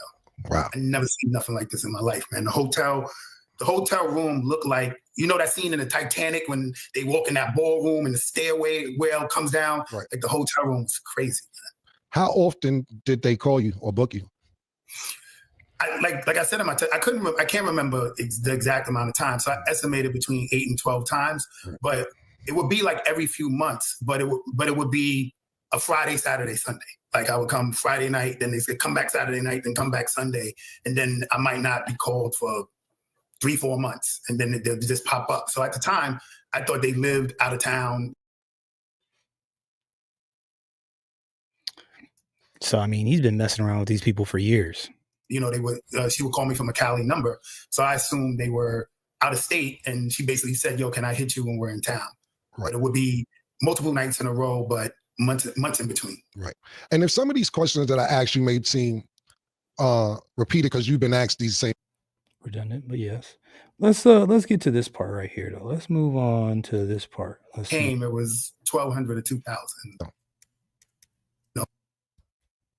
We just kept doing what we was doing. Right. So the nigga basically, pardon me, I'm gathering information as we talk. Y'all in the bed, he's circling the room, takes us. So he never actually touched Diddy. And Diddy generally wore a mask for most of the times at the beginning, like one of them like things where you can't even see his face, like the women in Islam wear. And then eventually he was just wearing a hat, but he would be naked. And while him and this guy and Cassie were doing their thing, he would be across the room beating his meat until this one time that he's speaking about. A second, and just throw it on the bed. Throw it on the bed. Wow. It's crazy. Sorry about that. I was just thinking, what was the most money you made doing this with them? Every single time I came, it was 1,200 to 2,000. Double entendre. But like I said, sometimes I could come 3 days in a row. Right. Pause. So it would be 1,200, 2,000, 1,200 for that. You know what I'm saying? For that session. 3 days. Yeah, exactly. Got you. And it would last 2-3 days? Yeah, 2-3 days, but not straight. Like a few hours, I'll go home, you'll come back again. A few hours, I'll go home, come back again. You know? That nigga's on time. That nigga's on clockwork. That's a wild nigga, man. I also seen that you say, Cassie said she felt comfortable with you. Did you take that as she liked you? That's a good question, Cam. That's a really good question, Cam. And I have to be real. Shout out, who the hell am I? I'm just a regular guy, just a regular nobody. But I tell you what, man, Cameron and Mace are becoming some of my favorite media people. They ask the right questions. They got the swag. They got they got the energy. They can tighten it up when they need to. Obviously, he's Cameron, but he's still asking better questions than half these attorneys. Not really. I knew it was clear, man. This was something we were setting up for her dude, right? At the time, I'm thinking her husband, because she said this to me the very first encounter, right? So I didn't think it was a personable, she's into me. But obviously, if this is something that has to be done based on their sexual fetish, well, she's going to do it with somebody that, all right, I'm comfortable with this dude, you know? Right. So I always took it as, however the vibe was, however things went, it worked for her. So that's why she said, I want to call you back, you know? Got you. Did Puff ever appear jealous while you guys were having intercourse or participating with each other? Another very good question. Another great question. Man, why is it that Cameron is asking better questions than the attorneys and all these other interviews that this guy did? And Cameron's asking better questions than everybody else, hands down. I'm not even joking. Shout out to Cameron, man. Shoot. Shout out to you, bro. Not at all, man. Not at all. It was like good to go. Like I told you, the focus was making sure he got the right visuals, the lighting was right, put more baby oil on. Like he was into it from an enjoyment standpoint. So, but you saying he basically never was jealous. Did Cassie ever reach out to you without Puff? Once again, another great question. Shout out to Cameron. Nah, it was strictly business. And honestly, man, I wasn't even trying to play that, get caught up in some type of fantasy. I know one of the other dudes got caught up in some fantasy of they could be together. I knew what it was, man. Like, right. She with a dude in $30,000 a night suites. Like I can pull it off with chicks, but that's a tough act to follow. You know what I'm saying? So I saw it. Oh, that's so real though. That's so real though. It's like, man, I can't afford this, bro. I can't afford this chick. I don't know. Like, it's cool that I can do it, make some money, but like taking it for real, like there's no way. There's an opportunity, man, and I was just trying to come through to, come up whatever way I could with that easy money, how I saw it. Yeah, I ain't knocking money. Easy money. I don't know, man. That seems a bit crazy. Nigga, how was that pussy though? Cam just had to ask. He just had to ask. I mean, bro, even if it was fire. Bro, hey, you know what? Okay. This is the most real answer. And the reason why I think it's the most real answer, it's crazy. The reason why I think this is the most real answer is because if I were to put myself in this situation, I think that I would probably, and again, we're stretching now, right? We're just trying to, just for the sake of argument, if I were to put myself in that situation, I would probably feel what he's about to say right now. Hold on. Political shit. We was Harlem time, my nigga. You 39th Street on 40th was the pussy. How was that pussy, my nigga? Bro, I'm gonna be honest with you, man. I couldn't get there, bro. Okay. Like I got a dude pacing back and forth, beating his joint. You know what I'm saying? Yeah. My peripherals, my spider senses is wilding. You know what I'm saying? And especially when I found out it was Puff. When I found out it was Puff, it got all the way worse because if you grew up in Harlem, if you grew up in that era, I can't validate it, but everybody knows there's rumors, right? There's rumors that he could be, interested in dudes. So the whole time I'm semi-paranoid. Like I wrote in my book, bro, for real. I got a hearing problem. Right. And sometimes when he would give her directions, I would hear like something completely different. Like he'll say, yo, I like the position you in. And I'm like, yo, did he just say I wish I could penetrate him? Like, you know what I'm saying? Like I'm hearing like, yo, hold on, wait, what did he just say? Like So basically you never could get comfortable because, so let's just be clear and get the elephant out the room for the audience. You're not gay, you're saying? Absolutely not. Right. So therefore you're saying that already, just to put everything into perspective, that you're there for this chicken to get this money. You don't know it's Puff this whole time. So you're already thinking like, okay, this nigga's being weird, whoever it is. And I got to keep an eye out for him because we don't know what type, in case if he get mad, if he want to join, I'm not with none of that. I'm here to bone your bitch like you paid me to do and stay the fuck out of it. But what you're saying is the paranoia intensified once you found out it was Puff and you like, oh, hold on, now this shit done got to a 10 because not only am I fucking this nigga girl, but it's Puff. So now you saying you hearing shit that you wasn't hearing, and now you can't really enjoy the pussy like you want to enjoy it. Is that what you're saying? Absolutely, man. Absolutely. Like I'm not intimately connected, yo. You know what I'm saying? Right. Like I don't think I got a real erection the entire time. Right. Like I was loading up on any pill, anything that I could take just to get there because I could not connect. Yeah, You know what I'm saying? It was too. I mean, it's got to be weird, right? Come on, man. Like, like you got a guy like 10 feet away from you, pacing back and forth, beating his meat. Right? Like, I mean, that couldn't be easy. I'm just trying to, I'm just for the sake of argument, just putting myself in that situation. I was like, I can't imagine that something like that would be. I probably wouldn't be able to keep it together myself either. Just saying. Paranoid, it was official paranoid, bro. Like, because I'm not used to being in that situation. And then it's like homie got on the veil and butt naked, and then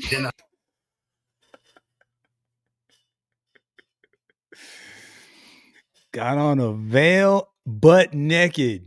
Not used to being in that situation, and then it's like homie got on the veil and butt naked, and then like I said, I find out it's Puff, and then it's the rumors. So real talk, I'm like, yo, I don't want this to go left. Right. So, well, listen, man, we're gonna get you some pink horsepower because it don't matter what the situation is. That joint work. We're gonna, you from the block, we'll send you a case up there. Nah, you already, nigga, that ain't about nothing. Did you go raw ever? Yo, bro, yeah, for real, bro. That same day when he threw the stack of hundreds, right? Like we were on the bed and I started out, I'm eating a box, right? And after, you would tell it was like some excitement, some connection. So when I pop up, she's scooting towards me for the penetration, and she kind of looked at him, and he was like, "Yo, go ahead, have a good time." And I was wild reckless. I just it was what it was. So it's only one time you went raw. You repeatedly went raw. That was, let's say that was the 4th time, and then it was every time to the last time. Got you.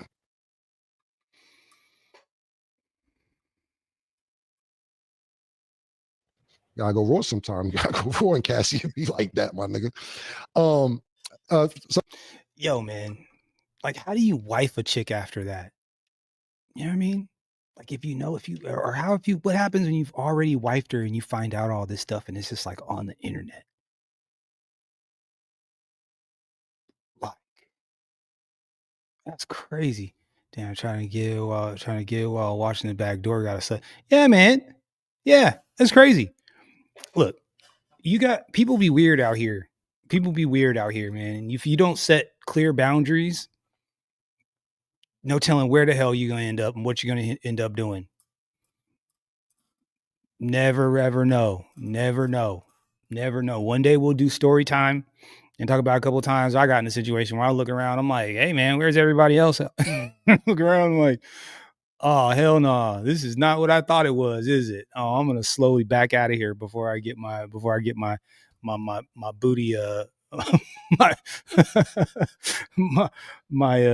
my booty took. Shout out to Noise. What he says, he says, I know the husband's soul is hurt, bro. How do you how do you even look at her anymore? You know what I'm saying? Like, you know, like, is it right? Do you oh babe, it's okay. Huh? Right? Like, it's like this guy's talking about how he was like eating the box and then he got to hit it raw. Like, I mean, I know the girl that I eventually hope to marry or whatever is probably not going to be a virgin, but I don't need to know all the dudes that she hooked up with. You know what I'm saying? Like, I know she's done it, but I don't need to know who they are and where they are, and it doesn't need to be put all over the internet. But I digress. Let's let him rock. Some of my co-hosts, they got a couple questions for you, but I got one more question before they ask you a couple questions. We hear about 50's baby mom, Daphne, being involved in some of these things. Did you ever fuck Daphne, 50 Cent's baby mother? Nah, every time I was called or involved in any way, it was only Cassie specifically. So that was some information that I thought is important.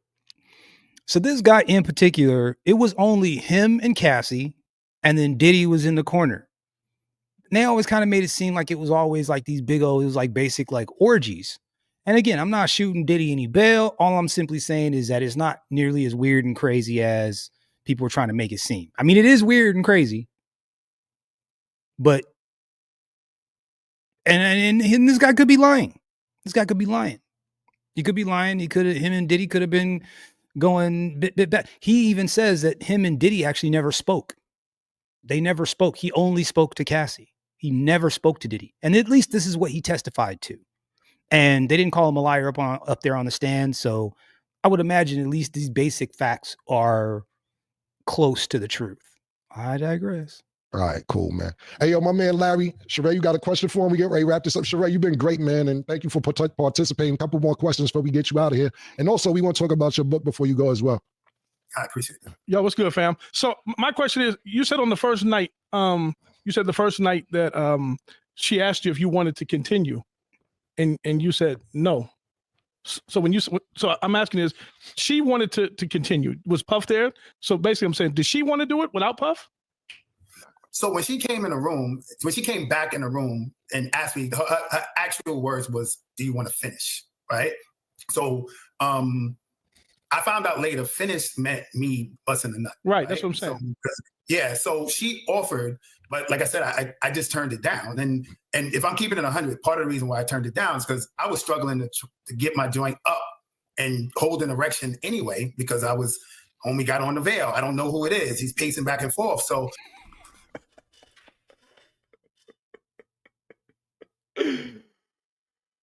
Oh, God damn. That's crazy. That's crazy. That's crazy, man.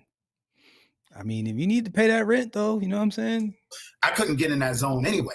So I turned it down. You know, obviously, I'm trying to be professional or whatever, but at the same time, I don't think I could have finished if I wanted to. But he wasn't in the room with you anymore. He wasn't, but what I would assume what would have happened was she would have said, do I want to? And if I would have started, he would have walked back in. All right, then I got two more. So the other one was, when he threw a stack of money on you, were you able to keep that money? Was that the most money that he threw on you?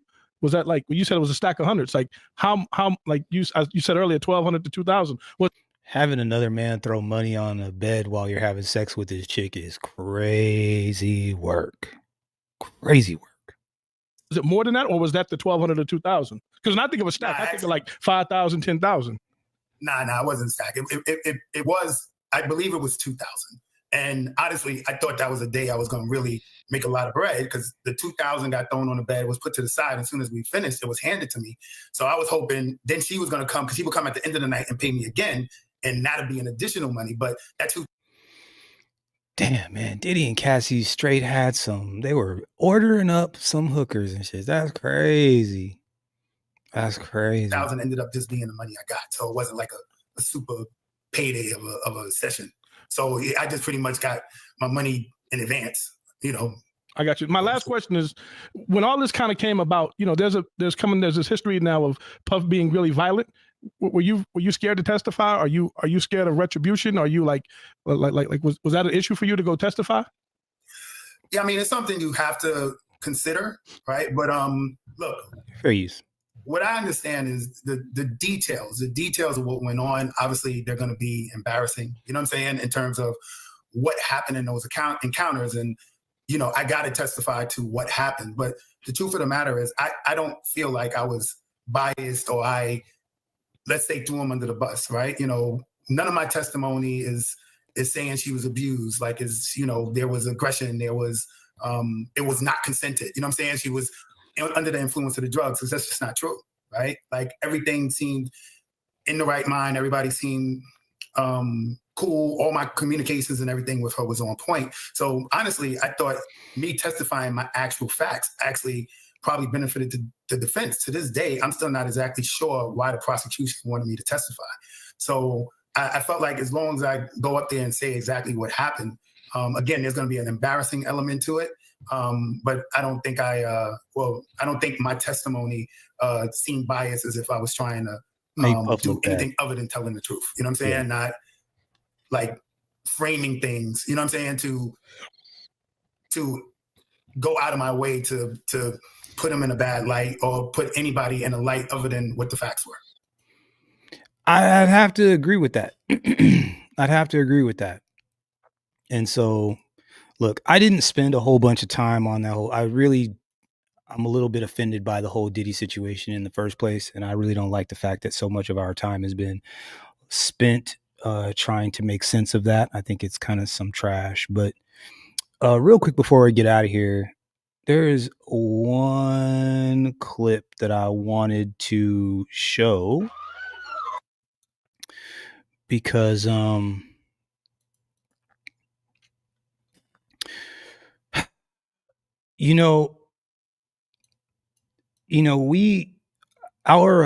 of our leaders, and I'm using air quotes, and I'm talking about all the people that are elected officials. Situations like this, they're often nowhere to be found. And stories like this, whether people want to admit it or not, typically one person can't make something like this happen, meaning just the cops, right? So if just the cops either plant evidence, or if the cops lose evidence, or they do something else, there's still the DA, the judge, and a whole bunch of other things that pop in, and a whole lot of other questions that get asked to be able to railroad somebody like this. They need to be working with the DA. They need to be working with the judge and the courts, and they collectively decide that they want to screw somebody. But no one ever seems to be held responsible for stuff like this. Let's watch this clip real quick. Not guilty of.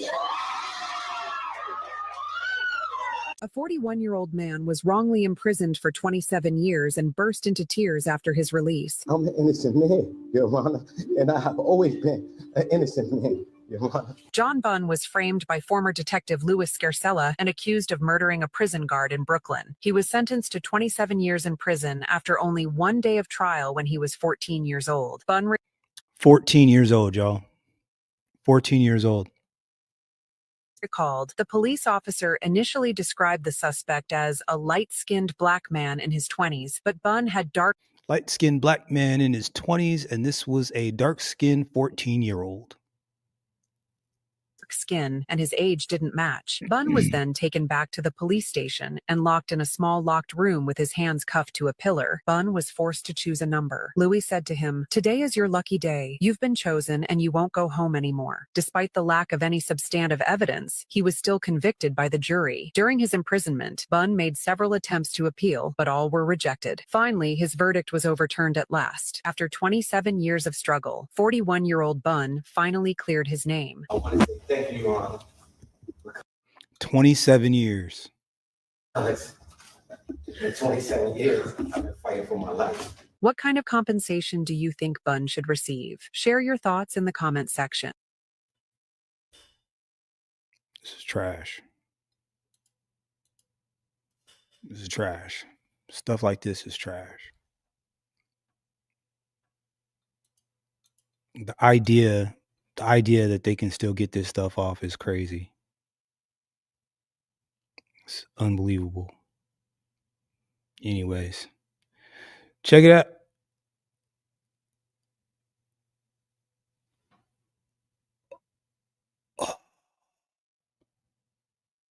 Wait a second. Wait a second. Wait a second. Wait a second. What is happening here?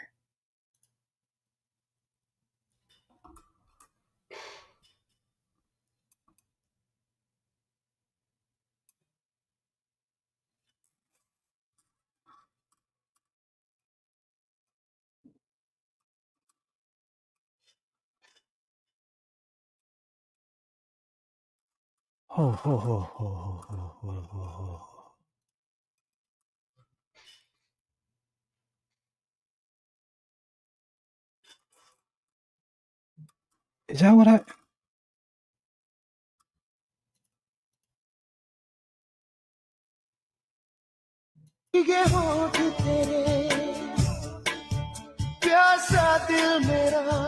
Hey!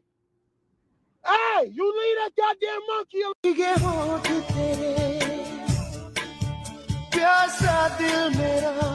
Hey! Hey! You leave that goddamn monkey